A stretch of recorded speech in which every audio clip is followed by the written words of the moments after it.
Hello students, मेरे सामने CA inter जनवरी 2025 exams की आरटीपी है, रिवीजन टेस्ट पेपर, जो इंस्टीट्यूट ने इशू की है।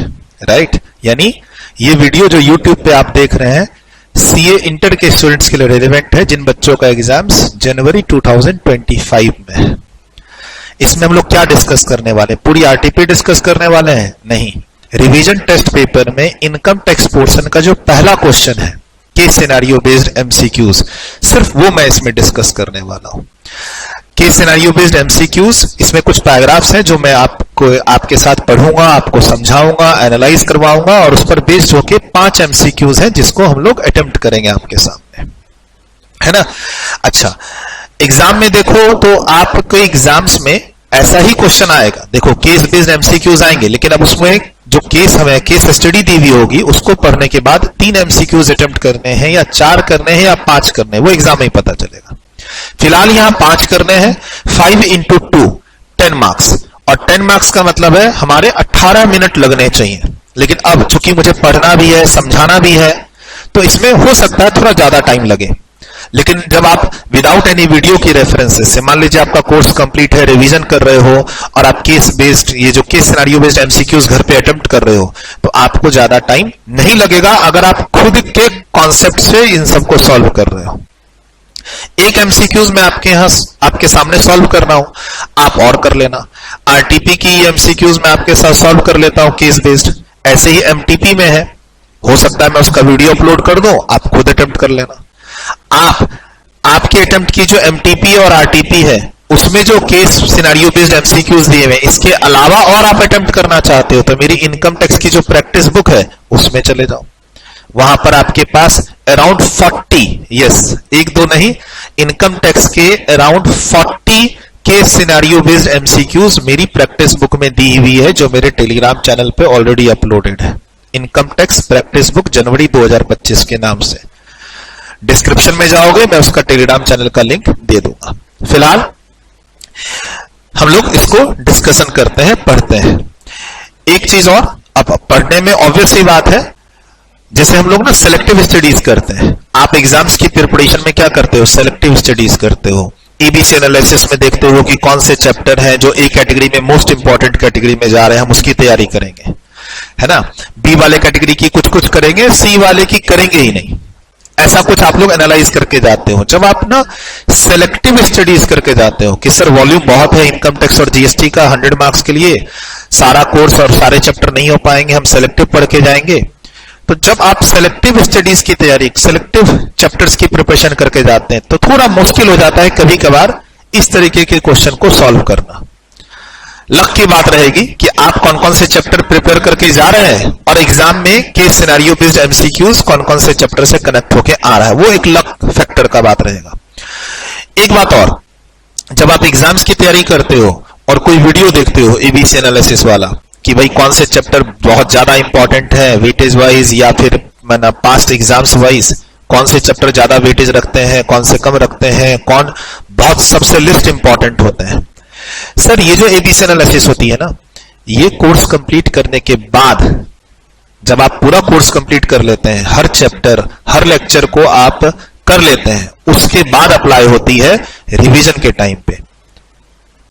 एक्चुअली में देखें कि एबीसी एनालिसिस कब अप्लाई करनी चाहिए, जब आप second revision, third revision, last exam के 20 दिन बचे हैं, 1 महीने बचे हैं, उस समय हम किस चैप्टर पे ज्यादा ध्यान दें, किस पर कम ध्यान दें, उस समय वो एनालिसिस फिट बैठती है, न कि पढ़ाई करते समय। आप बच्चे क्या करते हैं, पढ़ते समय ही आप एबीसी एनालिसिस लगा के जो चैप्टर सी कैटेगरी में जाता है उसको आप पढ़ते ही नहीं, उस पर ध्यान ही नहीं देते, उसको छोड़ के जाने की कोशिश करते हैं। तो वो मत कीजिए। आप एबीसी एनालिसिस करके पढ़ना चाहते हैं, पढ़िए, लेकिन उसको कब अप्लाई कीजिए? रिवीजन करते समय में, ताकि अगर सी कैटेगरी से भी एग्जाम में क्वेश्चन आए तो आप उसको आधा अधूरा बना सकें। एक होता है सी कैटेगरी पढ़ के ही नहीं जाएंगे, 5 मार्क्स का क्वेश्चन आ गया तब तो आप उसको अटेम्प्ट ही नहीं कर पाए। एक होता है सर पढ़ा हुआ है, 1 महीना पहले पढ़े थे, तो कम से कम 5 मार्क्स में से 2 मार्क्स 2.5 मार्क्स तो आ जाए। ये है कि ए कैटेगरी वाला तो अभी पढ़े हैं, 2 दिन पहले पढ़े, बी कैटेगरी वाला सर 10 दिन पहले पढ़े, सी कैटेगरी वाला 20-25 दिन पहले पढ़े, तो अकॉर्डिंगली आप फिर क्वेश्चंस को अटेम्प्ट करते हैं। इस तरीके से एबीसी एनालिसिस को इन्वॉल्व करना चाहिए, हालांकि हो नहीं पाता ऐसा, हम गलत तरीके से उसको अप्लाई कर देते हैं। एनीवे, मैं एबीसी एनालिसिस पे बिलीव नहीं करता हूं, इसीलिए मेरी कोई एबीसी एनालिसिस की वीडियो यूट्यूब पे या अदरवाइज मेरे क्लास में मैं बच्चों के बीच में नहीं देता हूं। अगर आप मेरे स्टूडेंट्स हैं तो आप जानते होंगे, नहीं है तो कोई बात नहीं, आपको मेरे टेलीग्राम चैनल पे या मेरे यूट्यूब चैनल पे एबीसी एनालिसिस से रिलेटेड कोई नोट्स, कोई वीडियो मिल ही नहीं होगी। फटाफट आते हैं इनकम टैक्स के इस एमसीक्यूज पे। केस सिनेरियो बेस्ड एमसीक्यूज, कुछ पैराग्राफ्स पढ़ेंगे, एनालाइज करेंगे और उस पर बेस्ड होकर 5 एमसीक्यूज अटेम्प्ट करेंगे। ठीक, अगर आप ऑलरेडी आरटीपी सॉल्व कर चुके हैं इस अटेम्प्ट का जनवरी 2025 का, तो इस वीडियो को ना देखें, क्यों आप अपना टाइम यहां पे खोटा करेंगे, है ना। सर, इस एमसीक्यूज को अटेम्प्ट करते समय कौन कौन से कॉन्सेप्ट यूज हुए हैं? तो थोड़ा सा फॉर्म एलएलपी का कॉन्सेप्ट यूज हुआ है, 40 स्मॉल बी का। यहां पर हम लोग अलाउ डिसअलाउ की बात करते हैं। एक फॉर्म, एक एलएलपी को उसकी इनकम कंप्यूट करते समय हम पार्टनर को कितना इंटरेस्ट दे सकते हैं, पार्टनर को कितना सैलरी रेम्युनरेशन दे सकते हैं का रिस्ट्रिक्शंस है 40 स्मॉल बी में। और इसको हम लोग अपने इनकम टैक्स के वॉल्यूम 2 में पीजीबीपी के ठीक बाद अलग से एक सेपरेट चैप्टर बोल के कवर भी करते हैं, उसका कॉन्सेप्ट इसमें यूज हुआ है। उसके अलावा जैसे ही आप इस एमसीक्यूज को पढ़ोगे, इसमें स्पेशल इकोनॉमिक जोन की बात हो रही है, यानी इसमें सेक्शन 10AA के डिडक्शन की बात हो रही है। इसको भी हम लोग वॉल्यूम 2 में पढ़ते हैं अलग से एक सेपरेट चैप्टर बोल के। अगर आप मेरे वॉल्यूम 2 को देखोगे तो वॉल्यूम 2 के इंडेक्स में जाओगे तो 10AA डिडक्शन का एक अलग से ही मैंने चैप्टर कर रखा है। फॉर्म एलएलपी 40 स्मॉल बी का एक अलग से ही मैंने चैप्टर कर रखा है। सर, इसमें जब हम इस क्वेश्चंस को पढ़ेंगे तो 35 AD का रेफरेंस आता है, पीजीबीपी चैप्टर से कनेक्टेड है वो। सोचिए, एक ही क्वेश्चन है ये, केस सिनेरियो बेस्ड एमसीक्यूज में ये एक ही क्वेश्चन है जिस पर बेस्ड होकर हमें 5 एमसीक्यूज के आंसर देने हैं। कॉन्सेप्ट कहां से लिंक हो रहा है?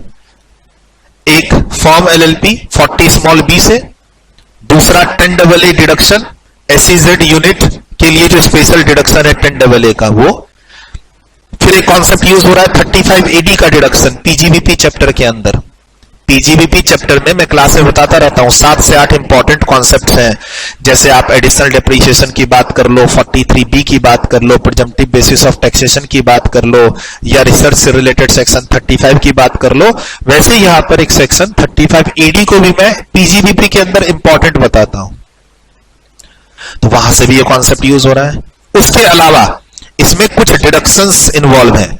टोटल इनकम निकालने की बात हो रही है as per default tax regime 115BAC, otherwise if you have opted out, if you have shifted out from 115BAC, तो वहां पर इसमें डिडक्शन लेने की भी बात चल रही है 2 सेक्शन की, 80C एंड 80D, तो हमें उसका भी कॉन्सेप्ट आना चाहिए। उसके अलावा इसमें टैक्स कंप्यूटेशन की बात हो रही है, तो टैक्स कंप्यूटेशन में जो आपका डिफॉल्ट टैक्स रिजिम है 115BAC वो भी यूज होगा इसमें, और आपका जो नॉर्मल रेगुलर टैक्स कंप्यूटेशन है 115BAC से जब बाहर आप आ जाते हैं तो नॉर्मल जो टैक्स स्कीम निकालते हैं उसका भी डिस्कशन है। और चूंकि इस क्वेश्चन में 35 AD इन्वॉल्व है, तो यहां पर टैक्स कंप्यूटेशन करते समय AMT के भी कॉन्सेप्ट यूज हो रहे हैं।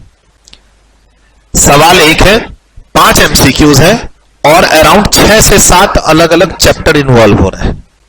हम अपनी क्लास में टैक्स कंप्यूटेशन अलग सीखते हैं, AMT की क्लास चैप्टर अलग है, डिडक्शन का चैप्टर वॉल्यूम 1 में अलग है, 10AA का चैप्टर अलग है, पीजीबीपी में 35 AD अलग पढ़ रहे हैं, फॉर्म एलएलपी के लिए 40 स्मॉल बी अलग पढ़ रहे हैं। यानी 5 से 6 चैप्टर जब आप पढ़ते हैं तब जाके आप इस एमसीक्यूज को समझने लायक बनते हैं। बनाने की बात तो बाद में आएगी, पहले इस एमसीक्यूज को जब आपने पढ़ा केस सिनेरियो बेस, ये जो केस स्टडी है इसको पढ़ के समझना भी तो है, और पढ़ के समझेंगे कब? जब आपका रेलिवेंट चैप्टर्स पढ़ा हुआ होगा। तो स्टार्ट आगे जाने से पहले मैंने आपको इन्वॉल्वमेंट बता दी कि देखो भाई इतने सारे कॉन्सेप्ट इसमें इन्वॉल्व हो रहे हैं इस क्वेश्चन में, अब आप रेडी हो जाओ। सर, सागर एलएलपी बोल के थोड़ा सा ध्यान रखना है, ऐसे कि हाँ एक सागर एलएलपी बेस्ड हमने केस सिनेरियो बेस्ड एमसीक्यूज किया। सागर एलएलपी नॉर्मल फर्म का भी क्वेश्चन हो सकता है एग्जाम में, एलएलपी का भी क्वेश्चन हो सकता है, कोई फर्क नहीं पड़ता है। जो भी क्लास में आप ट्रीटमेंट सीखते हो फर्म की, same as it is treatment apply करते हैं एलएलपी पे। एक आध जगह जो बेनिफिट फर्म को अवेलेबल है वो एलएलपी को नहीं है, जैसे कि प्रिजम्पटिव बेसिस ऑफ टैक्सेशन में, है ना। आप जाएंगे पीजीबीपी की क्लास में तो स्पेशली क्लास में बताया हुआ है कि देखो ये बेनिफिट फर्म को तो मिलेगा, एलएलपी को नहीं मिलेगा। एक आध जगह डिस्क्रिमिनेशन है, अदरवाइज जो भी चीज आप फॉर्म के लिए पढ़ते हैं, चाहे टैक्स कंप्यूटेशन हो, मार्जिनल रिलीफ हो या कोई डिडक्शन हो, वो सब कुछ आप एज इट इज एलएलपी के लिए लगा सकते हैं। अच्छा क्वेश्चन है सर, एलएलपी का एक एसईजेड यूनिट है स्पेशल इकोनॉमिक जोन में, तो और वो कब सेटअप हो चुका है? 2018-19 फाइनेंशियल ईयर में। सर ये इंफॉर्मेशन रेलिवेंट क्यों है? क्योंकि एसईजेड यूनिट से रिलेटेड जो डिडक्शन मिलता है, पहले फर्स्ट 5 इयर्स के लिए 100% का डिडक्शन मिलता है, जो भी उसका एक्सपोर्ट टर्नओवर से रिलेटेड प्रॉफिट है। Export turnover upon total turnover into जो प्रॉफिट और इनटू 100%। फॉर्मूला है बेसिकली डिडक्शन निकालने का, आप क्लास में पढ़ते हो। तो पहले 5 साल के लिए कितना है? 100%। उसके बाद के 5 साल के लिए कितना है? 50%। फिर आखिरी का 5 साल और मिलता है, उसमें एसईजेड का एक रिजर्व अकाउंट बनाना पड़ता है, उसे पैसे ट्रांसफर करने पड़ते हैं। हालांकि आप जैसे ये पढ़ो एग्जाम में, एलएलपी हो या फॉर्म हो या इंडिविजुअल हो, देखो कि यूनिट कौन से ईयर में स्टार्ट हुआ है, और उसके बाद देख लो कि आपके फाइनेंशियल ईयर में कौन सा ईयर हो रहा है। अब आपका एग्जाम का फाइनेंशियल ईयर कौन सा है? Financial year 23-24। आपके एग्जाम का असेसमेंट ईयर कौन सा है? 24-25। Financial year previous year. और हम किस फाइनेंस एक्ट की बात कर रहे हैं? 23। ध्यान रखना, आपका एग्जाम यूट्यूब पे जो बच्चे देख रहे हैं, मान लो इस वीडियो को देख रहे हो, लेकिन आपका एग्जाम कब है? मई 25, सितंबर 25, जनवरी 2026। तो फिर ये असेसमेंट ईयर फाइनेंस एक्ट आपके लिए रेलेवेंट नहीं है। आप एक साल आपको आगे जाना पड़ेगा, यानी ये वीडियो जो है एज इट इज रेलेवेंट नहीं है। ये video as it is in same situation, this video is not relevant for May 2025 exams, या फिर सितंबर 2025 एग्जाम्स, या फिर जनवरी 2026 एग्जाम्स। डिस्क्लेमर। सर अब हमारा जो ये यूनिट है सेटअप कब हुआ? 18-19 में। तो 18-19 first year, 19-20 second year, 20-21 third year, 22 fourth year, 23 fifth year. लेकिन अब किस ईयर में आ गए? 23-24 सिक्स्थ ईयर में आ गए। यानी हमारे को जो भी डिडक्शन लेना है एसईजेड यूनिट बोल के, जो फॉर्मूला है उसमें हमें 50% ही डिडक्शन मिलेगा। और इसका फॉर्मूला क्या है? Profit from SEZ unit into export turnover upon total turnover. और हम है 6th ईयर में, तो हमें 50% डिडक्शन मिलेगा। अच्छा आगे पढ़ते हैं। सर क्वेश्चन में दिया हुआ है एसईजेड यूनिट से प्रॉफिट कितना हो रहा है? तो 58 लाख। आपका एक्सपोर्ट टर्नओवर क्या है? और सर इस साल अमेंडमेंट आ गई है, आपको ऑलरेडी क्लास में बताया हुआ है कि इसमें आपको ये देखना पड़ेगा कि आपका जो एक्सपोर्ट टर्नओवर से जो आपका जो करेंसी आ रहा है, वो करेंसी इंडिया में, फॉरेन कन्वर्टेबल करेंसी इंडिया में आपके ईयर एंड के 6 मंथ्स के अंदर आ गया है कि नहीं आ गया है। सर जो आ गया है उसी को एक्सपोर्ट टर्नओवर मानेंगे। तो वो यहां पर लिखा हुआ है कि तुमने कन्वर्टेबल फॉरेन एक्सचेंज रिसीव कर लिया है 30 सितंबर, यानी आपके ईयर एंड के बाद से लेकर 6 महीने के अंदर अंदर, तो ये आपका प्योर एक्सपोर्ट टर्नओवर है 1 करोड़। उसके अलावा आपको डोमेस्टिक सेल भी दे रखी है, तो domestic sale plus export turnover मिला के क्या हो जाएगा? Total turnover. तो सर टोटल टर्नओवर में हमारे पास जो वैल्यू है वो आ चुकी है 160 लाख की। हमारे पास एक्सपोर्ट टर्नओवर भी आ चुका है कितने का? 100 लाख का, यानी 1 करोड़ का। और हमें 6th ईयर में है, इसीलिए हमें 50% करना है, ये भी मालूम है। अब सर ये जो प्रॉफिट दे रखा है एसईजेड यूनिट की, जो आपकी प्रॉफिट है 58 लाख, ये हम डायरेक्ट फॉर्मूले में 58 लाख यूज नहीं कर पाएंगे। क्यों सर, ऐसा क्या है? तो इस क्वेश्चन में कुछ रेम्यूनरेशन, पार्टनर्स को रेम्यूनरेशन दिए गए, उसकी एडजस्टमेंट्स करनी है। तो सर इस क्वेश्चन में, क्वेश्चन किसका है? एलएलपी का है, और पार्टनर्स को रेम्यूनरेशन दे रखी है, और रेम्यूनरेशन में एडजस्टमेंट्स होगी। एडजस्टमेंट्स आप क्लास में कहां सीखते हैं? Sir 40 small B. 40 small B को मैं एज ए सेपरेट चैप्टर बोल के अपने वॉल्यूम 2 में पढ़ाता हूं। अगर मैं वॉल्यूम 2 के इंडेक्स की बात करूं तो मैंने पीजीबीपी को ना 4 हिस्सों में बांट रखा है। डेप्रिसिएशन में अलग बताता हूं, पीजीबीपी को अलग पढ़ाता हूं, उसके बाद एओपी का एक छोटा सा कॉन्सेप्ट है 5 मिनट का 40 स्मॉल बी है, वो अलग पढ़ाता हूं, एंड देन आता है 40 स्मॉल बी। तो अगर आप मेरे स्टूडेंट हैं और आप चैप्टर नंबर 13 कंप्लीट कर चुके हैं पढ़ाई करते समय, तो आपको ये कॉन्सेप्ट अपने आप कनेक्ट कर लेंगे। तो सर ये जो एसईजेड प्रॉफिट दिया हुआ है इसमें 58 लाख का, इसको हम यहां डायरेक्ट यूज नहीं कर पाएंगे, क्योंकि इसमें कुछ रेम्यूनरेशन, पार्टनर के रेम्यूनरेशन की एडजस्टमेंट्स करनी है, जिसके लिए हमें अगले पेज पे जाना है। मैं आपको ये सब लिखवा दूंगा, डोंट वरी, अभी एक बार डिस्कशन कर लेते हैं। ठीक है सर, अगले पेज पे जाते हैं तो यहां पर लिखा हुआ है साफ साफ, क्या लिखा हुआ है सर? इसमें लिखा हुआ है कि सागर एलएलपी में 3 पार्टनर्स हैं, एक राम है, दूसरा श्याम है, तीसरा गणेश है। राम और श्याम तो वर्किंग पार्टनर है, लेकिन गणेश जो है वो नॉन वर्किंग पार्टनर है। और क्या हुआ है, इस क्वेश्चन में तीनों पार्टनर को हर महीने 1-1 लाख रुपए दिए गए, 1 लाख रुपए पर मंथ, तीनों पार्टनर को अलग अलग दिए गए, और वो already profit and loss account में डेबिटेड है। जब आप ये पढ़ते हैं, देखो जब आप एग्जाम में ये पैराग्राफ पढ़ते हो यहां से लेकर यहां तक, तो आपके दिमाग में एक चीज आता है ख्याल, क्या? अच्छा, SEZ unit, export turnover, total turnover, ये तो 10AA की बात हो रही है।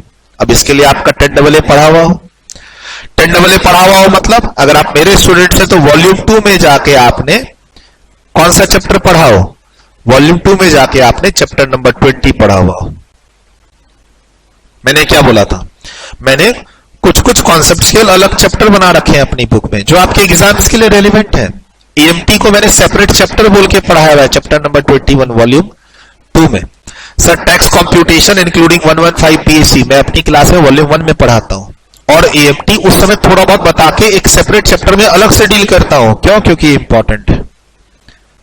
10AA बहुत इंपॉर्टेंट है आपके एग्जाम्स के लिए, एएमटी बहुत इंपॉर्टेंट है। इसको आप कैटेगरी बी कैटेगरी सी में रख रहे हैं तो आप बहुत बड़ी बेवकूफी कर रहे हैं, अपने मन से या किसी के कहने पे बहुत बड़ी बेवकूफी कर रहे हैं सर। तो जब आप फर्स्ट पैराग्राफ पढ़ते हैं जिसमें बात हो रही है एक्सपोर्ट टर्नओवर की, डोमेस्टिक टर्नओवर की, एसईजेड यूनिट की, तो 10AA दिमाग में आता है। मोटा मोटी 10AA का हम लोगों ने डिस्कशन कर लिया कि हम 6th ईयर में हैं, हम फॉर्मूले पे 50% का डिडक्शन लेंगे। अब फॉर्मूले में टर्नओवर हमारा क्लियर है, प्रॉफिट हम ले जाते हैं 58 लाख, लेकिन यहां पर कुछ गलत बातें हो गई है। अब जैसे ही आप ये पैराग्राफ पढ़ते हो तो आपके दिमाग में आता है कौन सा कॉन्सेप्ट? 40 स्मॉल बी की एडजस्टमेंट्स। अब वो क्या कहता है सर? उसमें 2 तरीके की एडजस्टमेंट्स होती है, एक इंटरेस्ट की, दूसरा सैलरी रेम्यूनरेशन की। अब इंटरेस्ट की जो डिस्कशन होता है उसके अंदर 40 स्मॉल बी में कि आप पार्टनर चाहे वर्किंग हो या नॉन वर्किंग, आप एज पर डिड उसके कैपिटल पे उसको इंटरेस्ट दे सकते हैं, लेकिन इंटरेस्ट 12% पर एनम से ज्यादा नहीं देंगे। तो यहां पर इंटरेस्ट, कैपिटल, रेट, इन सब की कोई बात नहीं हो रही है तो उसको भूल जाओ। अब है रेम्यूनरेशन। तो हम लोग क्लास में क्या पढ़ते हैं कॉन्सेप्ट में कि आप सिर्फ वर्किंग पार्टनर को रेम्यूनरेशन दे सकते हैं, नॉन वर्किंग को नहीं दे सकते, एक। और दूसरा 40B एक लिमिट देता है कि आपको फॉर्म एलएलपी के लिए बुक प्रॉफिट निकालना होगा, और बुक प्रॉफिट में आप पहले 3 लाख रुपए पे 90% तक का रेम्यूनरेशन दे सकते हैं, और उसके बाद के बैलेंस बुक प्रॉफिट पे आप मैक्सिमम 60% तक का रेम्यूनरेशन दे सकते हैं अपने पार्टनर को। अब देखो, हमने तो लिमिट तो पहले बाद में चेक करेंगे। एक चीज तो गलत दिख रही है कि ये जो गणेश है, मिस्टर गणेश, जो कि नॉन वर्किंग पार्टनर है, इसको हमने यहां पर सैलरी गलत दे दी है, यानी इसकी सैलरी अलाउ नहीं होनी चाहिए। अच्छा, अब बाकी राम और श्याम को जो हमने दिए 12 लाख प्लस 12 लाख, देखो राम को कितने दिए? 12 लाख, श्याम को कितने दिए? 12 लाख, और गणेश को भी कितने दिए? 12 लाख। 1-1 लाख रुपए पर मंथ हर पार्टनर को दिया गया है, यानी 12 लाख प्लस 12 लाख प्लस 12 लाख, 36 लाख रुपए का सैलरी रेम्यूनरेशन दिया गया है जो ऑलरेडी डेबिट है। तो इसमें हमें अब 40 स्मॉल बी की एडजस्टमेंट्स करने के लिए 2 चीजें करनी है, ठीक है। एक तो फटाफट आप रेम्यूनरेशन को वापस जोड़ दो, तो 12 लाख इंटू 3 36 लाख हमने वापस जोड़ दिया। एसईजेड की जो प्रॉफिट दे रखी है, एसईजेड यूनिट, एलएलपी के पास जो एसईजेड यूनिट है उसकी जो प्रॉफिट दे रखी है उसमें हमने इस रेम्यूनरेशन को एड बैक कर दिया। एड बैक करने से हम कहां पहुंच गए? Book profit. Book profit word कहां है? 40 स्मॉल बी में। अब अलाउ होगा तो कितना होगा? 24 लाख से ज्यादा नहीं हो सकता, 2 वर्किंग पार्टनर है। 24 लाख रुपए ये एक तरह से डिड के अकॉर्डिंग दिया जा रहा है। 12 lakh plus 12 lakh plus 12 lakh did में लिखा था, दे दिए, लेकिन इनकम टैक्स एक्ट कहता है कि आप नॉन वर्किंग को तो दे ही नहीं सकते तो उसका 12 हटा दो, पहले 36 ऐड करना होगा हमें। कहां पहुंचेंगे? बुक प्रॉफिट पे। अब बुक प्रॉफिट से हम जब ये फॉर्मूला लगाएंगे मैक्सिमम का, तो ये फॉर्मूला कहां मिलता है सर? फॉर्मूला 40 स्मॉल बी के अंदर ही मिलता है। अब ये लिमिट हम मैक्सिमम कितना दे सकते हैं? 24 लाख तो अलाउ हो जाएगा, लेकिन ये मैक्सिमम के अंदर होना चाहिए। तो सर बुक प्रॉफिट बहुत ज्यादा, 94 लाख। शुरू के 3 लाख पर 90% और बैलेंस 91 लाख पे आप 60% करोगे तो बड़े आराम से 24 लाख से बहुत ज्यादा हो जाएगा।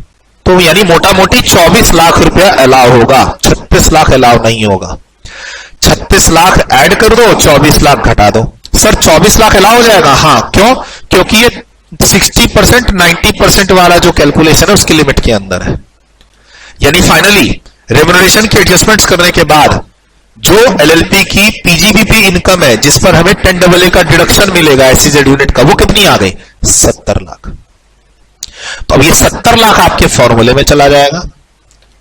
70 लाख एसईजेड यूनिट की profit after adjustments of remuneration, क्योंकि पार्टनर एक निकल गया non working, into export turnover upon total turnover, और चूंकि आप 6th ईयर में है तो इसका 50%। तो कुल मिला के आपका ये आ गया 10AA का डिडक्शन। किसको?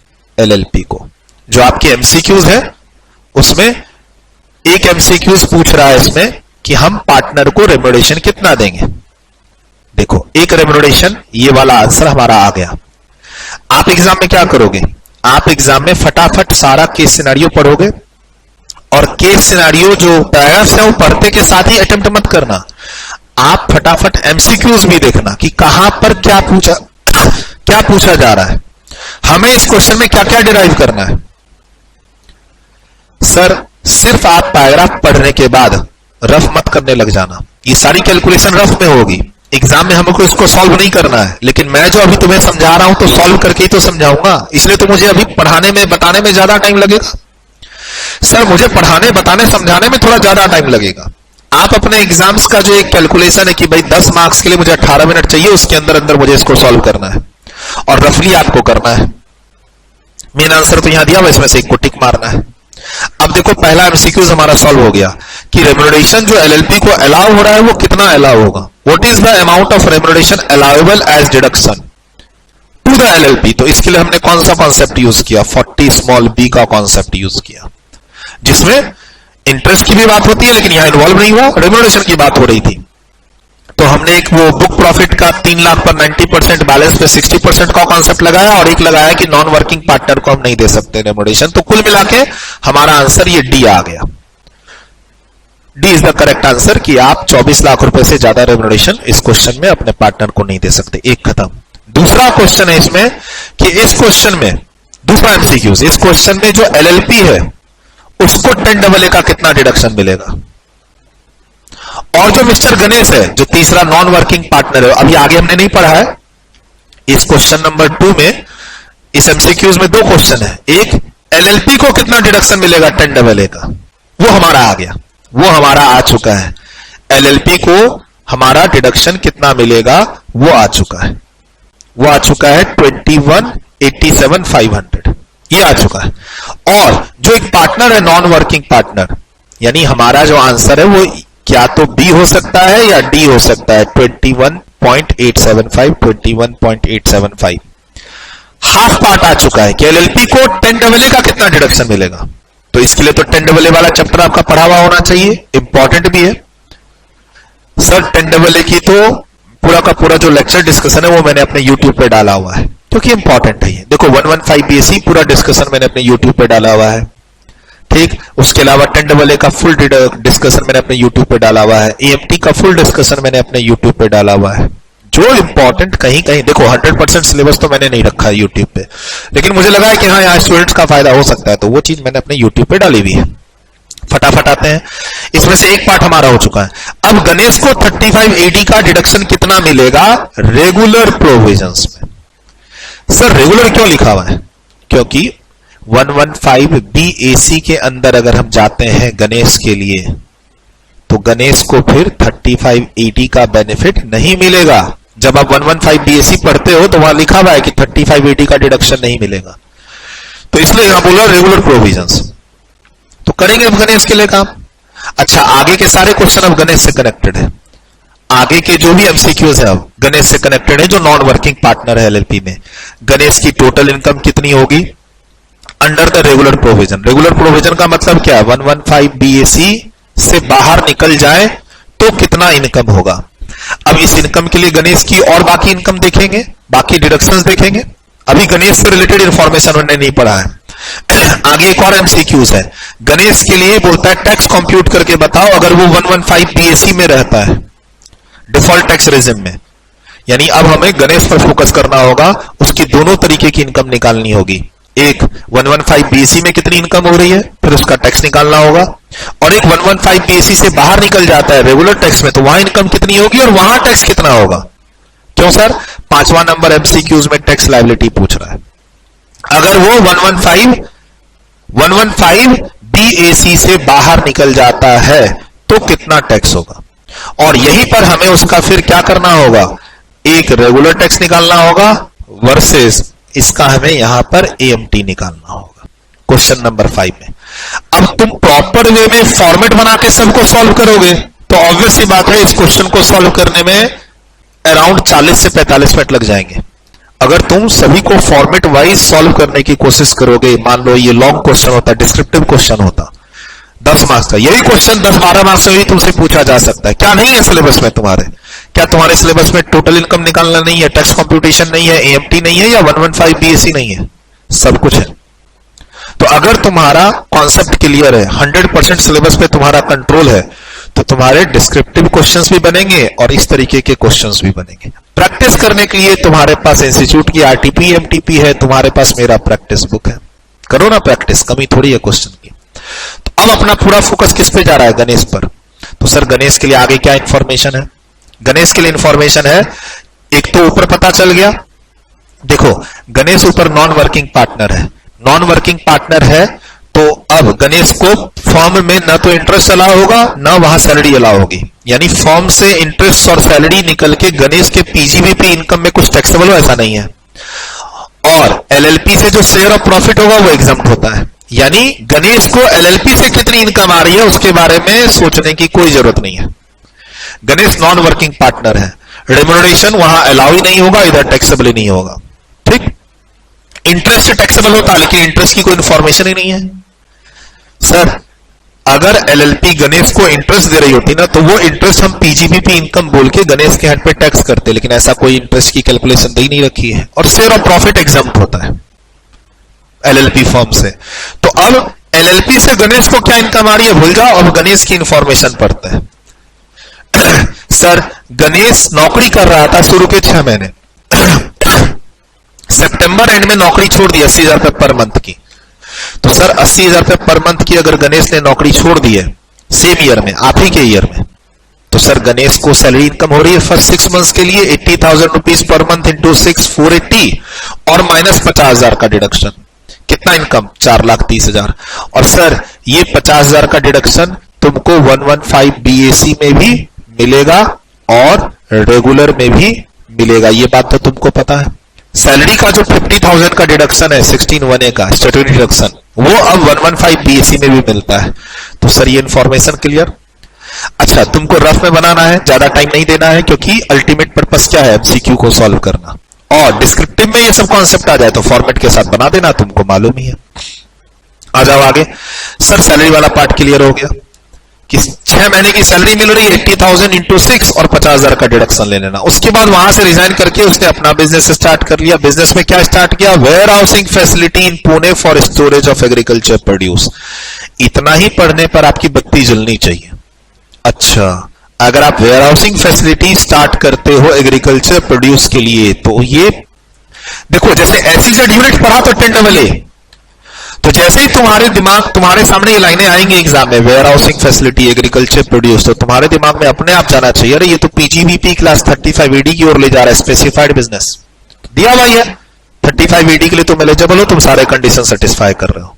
वहां पर तुमने क्या किया, वेयर हाउस से रिलेटेड कैपिटल एक्सपेंडिचर कर दिया, यानी बिल्डिंग 90 लाख का, जिसमें से 30 लाख क्या है जमीन, तो इस पर न तो डेप्रिसिएशन मिलेगा 30 लाख पर, ना ही तुमको डिडक्शन मिलेगा 35AD का। तो मोटा मोटी यहां से क्लियर हो रहा है मोटा मोटी यहां से क्लियर हो रहा है कि तुम 35AD के लिए अगर एलिजिबल हो तो कितने के लिए एलिजिबल हो, 60 लाख के लिए। अब तुम्हारा जो वेयर हाउस है वो ऑपरेशनल कब हुआ है, दिसंबर 2023 में। ये लाइन बहुत इंपॉर्टेंट है, ये लाइन जो है, warehouse became operational with effect from 1 दिसंबर 2023।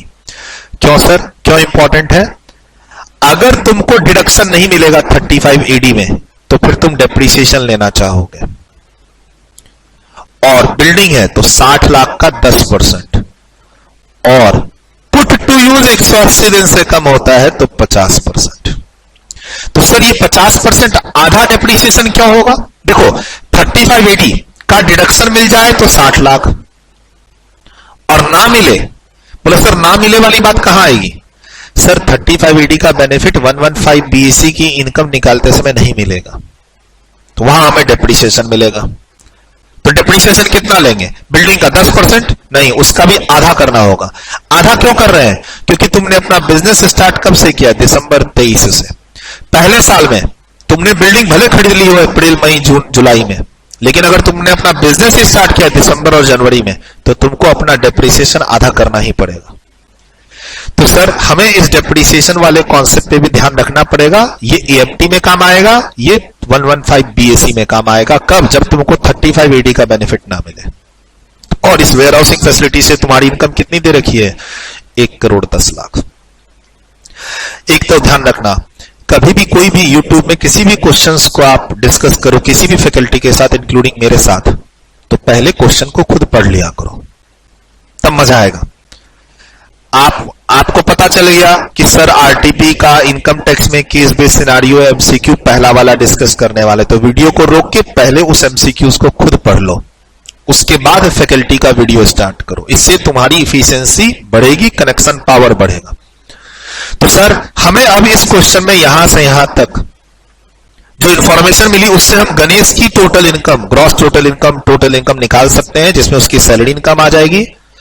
और अगर वो रेगुलर टैक्स फॉलो कर रहा है, 115 बीएसी से बाहर निकल रहा है, तो 3580 में उसकी इनकम और कितना डिडक्शन मिलेगा वो भी आ गया। अब हम लोग इसकी हेल्प से जीटीए पे पहुंच जाएंगे। फिर यहां पर गणेश के लिए हमें कितना डिडक्शन मिलना है वो लिखा हुआ है। अब इसमें गणेश के पास क्या, एक पीपीएफ है 1,50,000 का, तो वो यहां पर 80C ले लेगा। ठीक। और क्या है, गणेश ने क्या किया है? गणेश ने हेल्थ इंश्योरेंस पॉलिसी प्रीमियम पे किया है अपने लिए और अपनी वाइफ के लिए। अच्छा, कंबाइंड प्रीमियम पे कर दिया दोनों के लिए। तो जैसे ये बात दिमाग में आती है, हेल्थ इंश्योरेंस प्रीमियम 80D। अब 80D में क्या होता है, तुम्हें एनुअल बेनिफिट मिलता है। अब लेकिन इसने क्या किया है, एनुअल बेनिफिट अपनी फैमिली के लिए मिलता है और एक पेरेंट्स की फैमिली के लिए मिलता है 80D में मेडिकल बेनिफिट्स। तो 80D पेरेंट्स को तो भूल जाओ, अब अपनी कोर फैमिली आ गई। अब कोर फैमिली में आपको जो बेनिफिट मिल रहा है अपने और अपने वाइफ के लिए, अब इसमें एक और बात आ गई। क्या? इसने एक लमसम प्रीमियम पे कर दिया 90,000 रुपए का 36 महीने के लिए। अब यहां पर एक गुगली है, जब हम लोग क्लास में पढ़ते हैं कि एक से ज्यादा ईयर के लिए अगर तुम प्रीमियम पे करते हो तो प्रीमियम को मंथ से नहीं ईयर से डिवाइड करना है। कितने ईयर से? नंबर ऑफ प्रीवियस ईयर से। तो यहां पर एक गुगली है। सर गुगली ये है कि बच्चे क्या गलत कैलकुलेशन कर देते हैं। यहां पे बच्चे करते हैं 80D के अंदर 90,000 rupees premium divide by 36 month into, फिर वो जोड़ते हैं 1 अक्टूबर से 6 महीने, ऐसे जोड़ने की वो कोशिश करते हैं। ये सब गलत हो जाएगा। तुमको क्या देखना है? तुमको ये देखना है कि इसमें कितने ईयर इन्वॉल्व है। ईयर से डिवाइड करना है 90,000 को। तो तुमने प्रीमियम कितने महीने के लिए पे किया है?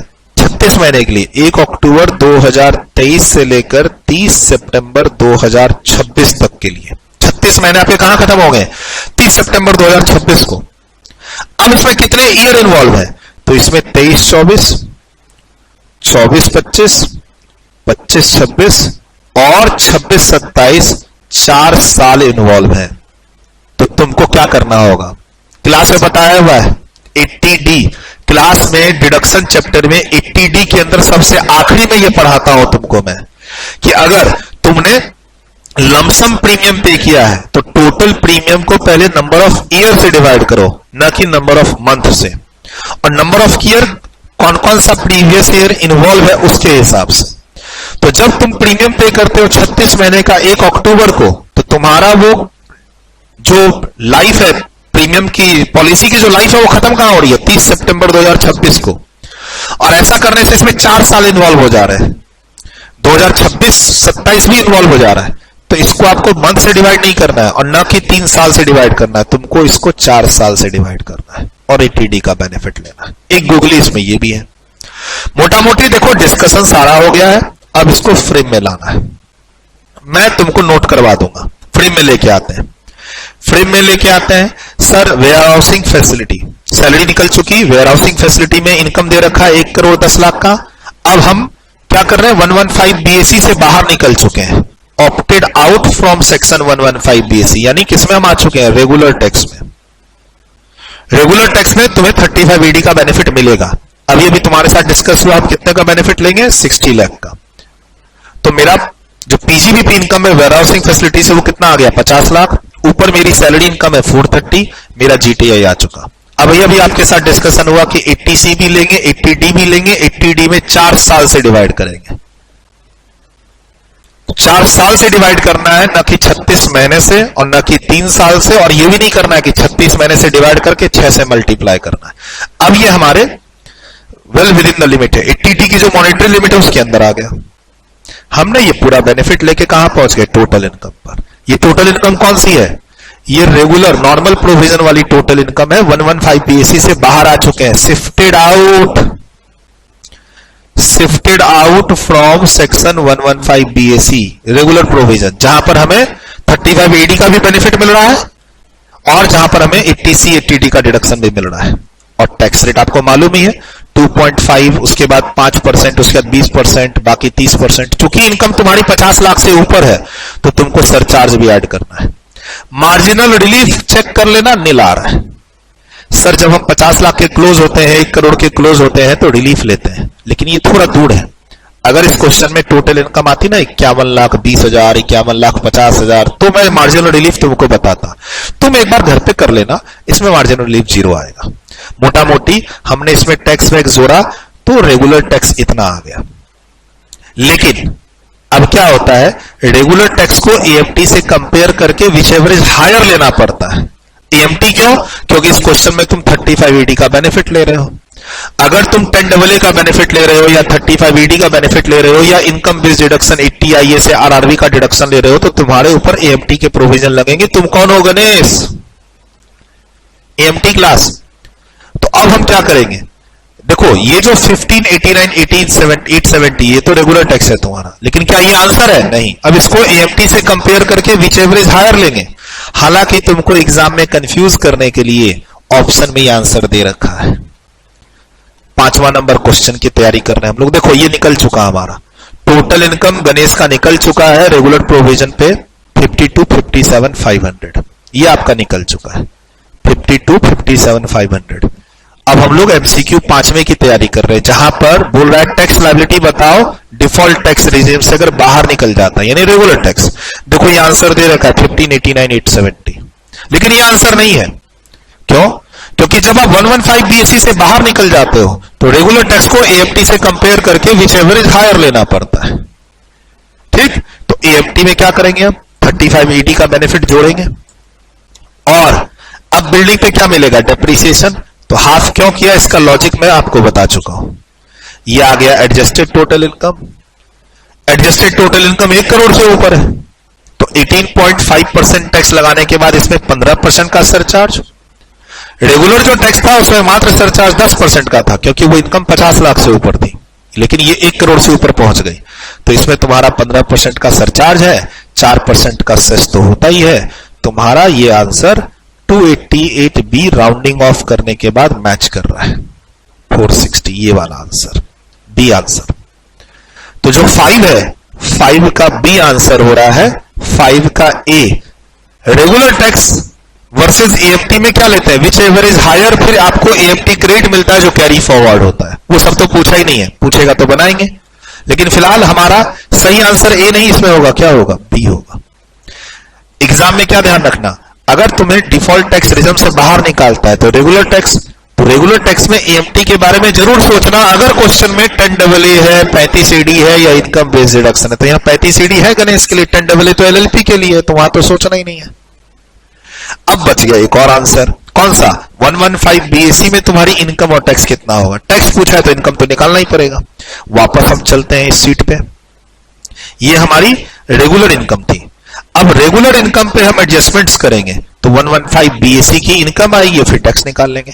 तो उसके लिए क्या करना होगा, रेगुलर जो इनकम है, रफ में मैंने बनाया है, रेगुलर जो इनकम आई हमारी 52 57 500, उसमें 80C को ऐड कर दो, 115 बीएससी में ये नहीं मिलता, 80D भी नहीं मिलेगा, 35AD भी नहीं मिलेगा, लेकिन उसकी जगह क्या मिलेगा? डेप्रिसिएशन मिलेगा।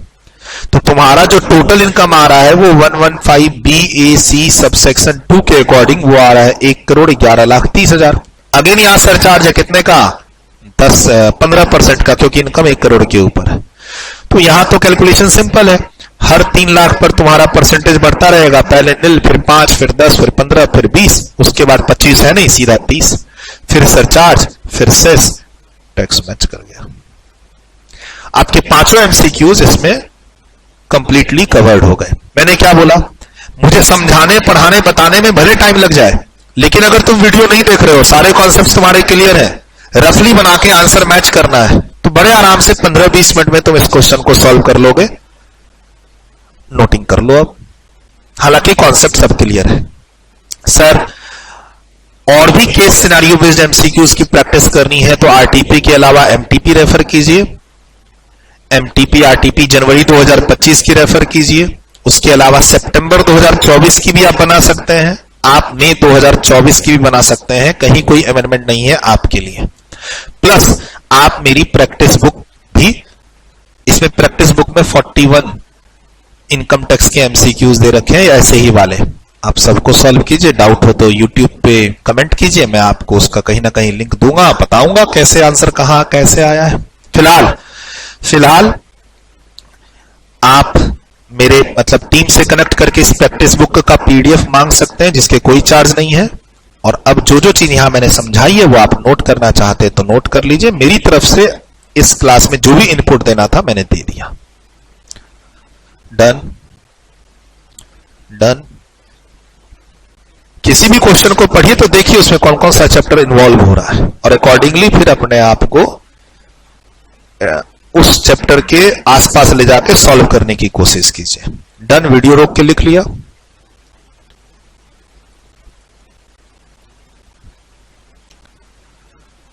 डन। वीडियो रोक के लिख लिया।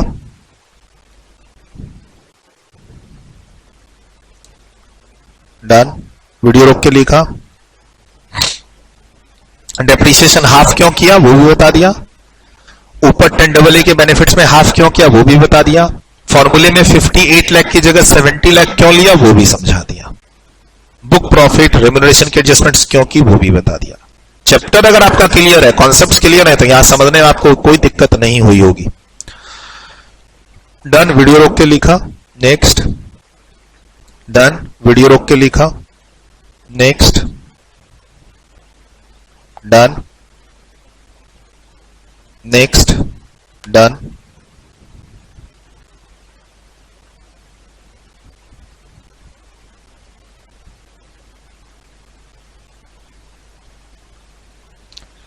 डन। वीडियो रोक के लिखा। टीम से जुड़ना चाहते हैं 8527230445। आप आरटीपी एमटीपी लेना चाहते हैं टीम से, टीम आपको पीडीएफ भेज देगी। सर आप जनवरी 2025 की आरटीपी एमटीपी कर सकते हैं, सितंबर 2024 की कर सकते हैं, मई 24 की कर सकते हैं। टोटल 9 पीडीएफ अगर आप टीम से मांगेंगे तो टीम दे देगी आपको। और अगर आप हमारी प्रैक्टिस बुक लेना चाहते हैं इनकम टैक्स की, जीएसटी की, तो उसकी 2 पीडीएफ भी आप टीम से व्हाट्सएप के थ्रू मांग लीजिए, वो दे देंगे। All are relevant for January 2025 CA inter exams. ठीक। डन। वीडियो रोक के लिखा। नेक्स्ट। डन। वीडियो रोक के लिखा। नेक्स्ट। एग्जाम में ये सब रफ में बनाना है, ये तो मैंने आपको समझाने के लिए आपको बताया ना। आपको रफ में ये सब बना के, और एमसीक्यूज में तो आंसर सिर्फ लिखना है, रीजंस फॉर्मेट वो सब नहीं पूछते हैं, तो टाइम बहुत कम लगेगा। कैलकुलेशन पे आपकी स्ट्रॉन्ग कमांड होनी चाहिए। डन। वीडियो रोक के लिखा। नेक्स्ट। डन। वीडियो रोक के लिखा। ये बहुत इंपॉर्टेंट। और अगर आप मेरे स्टूडेंट्स हैं तो क्लास नोट्स देखिएगा, 80D में सबसे आखिरी में बताया हुआ है कि जब आपका प्रीमियम 1 ईयर से ज्यादा को हो तो हम किस तरीके से ईयर को कैलकुलेट करके डिवाइड करते हैं। डन। नेक्स्ट। डन। वीडियो रोक के लिखा। नेक्स्ट। डन। वीडियो रोक के लिखा। नेक्स्ट। डन। वीडियो रोक के लिखा। अब इधर 115 बीएससी वाला। डन। नेक्स्ट। चलिए, मेरी तरफ से जो मेरी कमिटमेंट थी इस वीडियो में कि मैं आपको इनकम टैक्स पोर्शन में केस सिनेरियो बेस्ड एमसीक्यूज का डिस्कशन आपके साथ करूंगा, वो मैंने कर दिया। आपको और कहीं भी डाउट हो तो आप YouTube पे इस वीडियो को देख रहे हैं, कमेंट पे आप कमेंट कर दीजिए कि आपको एमटीपी में, आरटीपी में, किस ईयर की कौन सी आरटीपी एमटीपी में, या मेरी प्रैक्टिस बुक के कौन से पेज नंबर के कौन से क्वेश्चन में कहां पर डाउट हो रहा है, जिसकी एक्सप्लेनेशन का लिंक मैं वहां पर लगा दूंगा। वो एक्सप्लेनेशन मान लो मैं लिख के अपने टेलीग्राम चैनल पे डाल दूं और उसका लिंक लगा दूं कि वो आंसर कैसे आया, या फिर मैं उसका कोई स्मॉल वीडियो बना दूं। आपका काम पूछना, मेरा काम है बताना। वहां पर आप अपना नाम और व्हाट्सएप नंबर भी दे देंगे तो डायरेक्ट आपको हमारी टीम की तरफ से मैसेज या फिर वो आ जाएगा, क्या कहते हैं, रिप्लाई आ जाएगा। हालांकि वो मत दीजिएगा, आप अपना नाम मोबाइल नंबर क्या करेंगे, देखिए आप वहां पूछिएगा, मैं वहां पे कोई ना कोई लिंक रिप्लाई के थ्रू तुरंत नहीं दूंगा, लेकिन एग्जाम से पहले तो देने की जरूर कोशिश करूंगा। Bye, take care, all the best for your exams. I hope कि मैंने इस क्वेश्चन को काफी अच्छे से डिटेल्ड में आपके साथ डिस्कशन कर दिया। कोई फीडबैक देना चाहते हैं तो मोस्ट वेलकम। टाइम लगेगा, समझाने में टाइम लगेगा। आप 45 मिनट अगर मैं दे रहा हूं और आप सोच रहे हैं सर ने 45 मिनट लिया है तो आप 1 घंटे में सॉल्व करेंगे एग्जाम में, ऐसा नहीं होगा। सर ने पढ़ा, सर ने समझाया, इसीलिए सर को टाइम लगा, है ना। आपको टाइम आपके विद इन द लिमिट बड़े आराम से, बड़े प्यार से सॉल्व होगा अगर आपने सारे कॉन्सेप्ट्स क्लियर कर रखे हैं तो। Bye bye, take care, all the best for your exams.